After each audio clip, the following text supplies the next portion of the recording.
Welcome back to Storytime. In today's episode, we're going to be continuing our reading of Machines and Men. But before we jump into it, just a quick reminder, if you like this program and you want to hear more of our stories, you can hit that like button and subscribe for more content like this every week. Also, as another reminder, this is a community effort. So if you want to submit stories for us to read after we're done with Machines and Men, you can find us on our Reddit at r/Creant World to submit stories for consideration. Machines and Men is a story that is for adults and may not be appropriate for all audiences. Viewer discretion is advised. Chapter 16, What is Love? The next couple of days were very awkward for Stephen. Whenever he saw Vera, he wanted to apologize again, though she had already accepted his apology without hesitation. In a way, that made things worse. Stephen wanted Vera to yell at him, to be angry with him, to punish him, but she didn't. When he had come home the morning after the party, he had found Vera in her sleep mode in his bed. He had immediately told her everything and begged her for forgiveness, to which she had smiled sweetly and replied, "Of course I forgive you." That was all. She didn't say another word about it, never brought it up, never mentioned it. Stephen was so used to human women that he was hypersensitive to any signs of passive-aggressive retaliation on Vera's part, but there were none. She acted exactly the same around him as she had always done. In a way, this only served to highlight more that she wasn't human.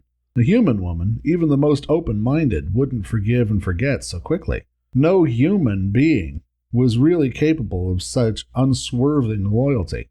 It seemed that Meg was right. Vera was programmed to like him no matter what, and she was not capable of being angry or upset. The closest that Vera had come to being upset was due to Stephen's being gone so long. But since he had told her that he would be home late, she hadn't worried too much. Meg, however, was a different story.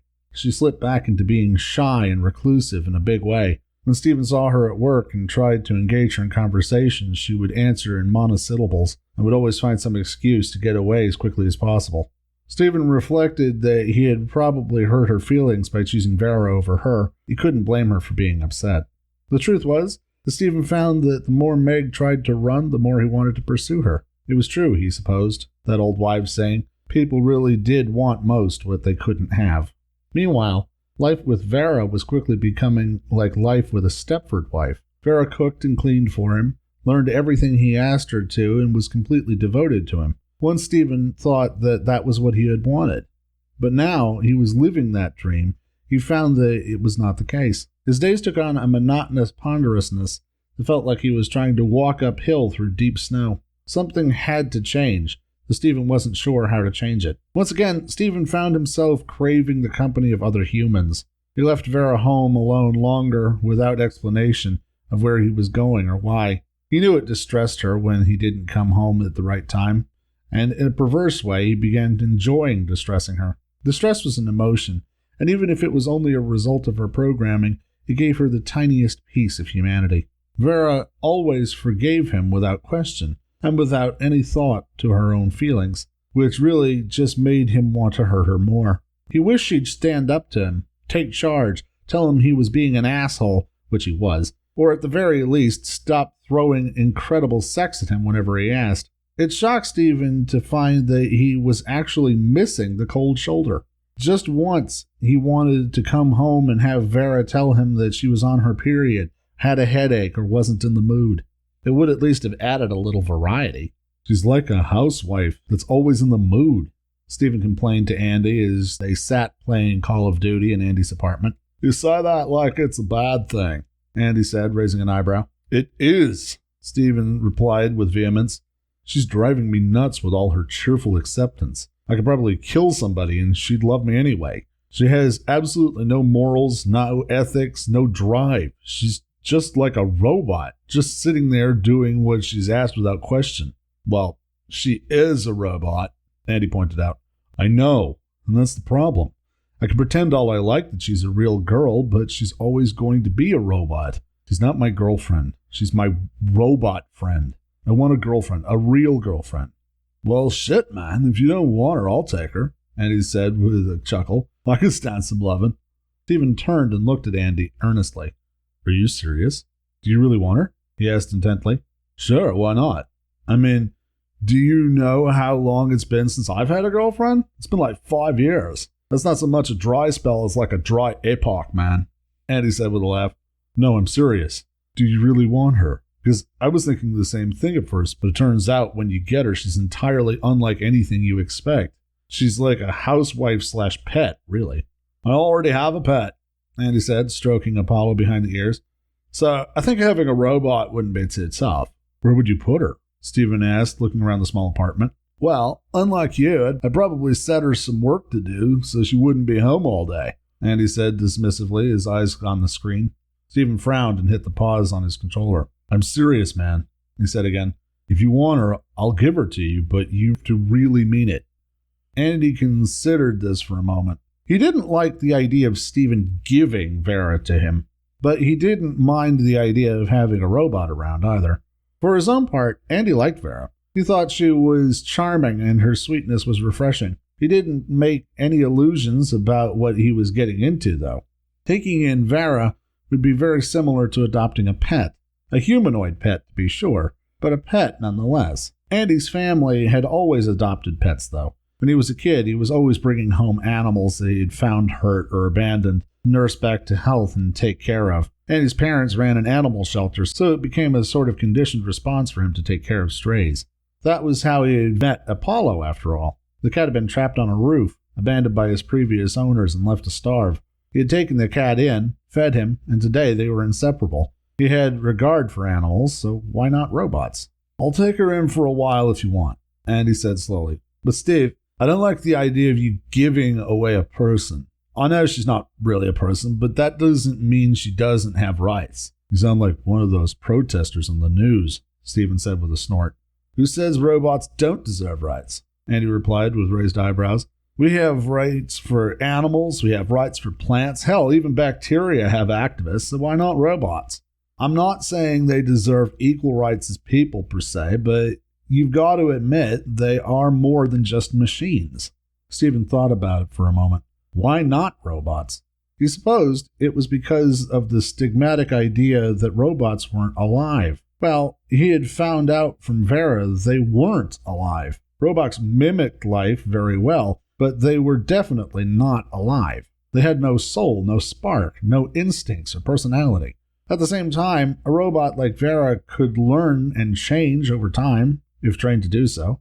Stephen had no doubt that she could build other robots if she were allowed. It was only humans that regulated robot production, using low or no AI robots in factories.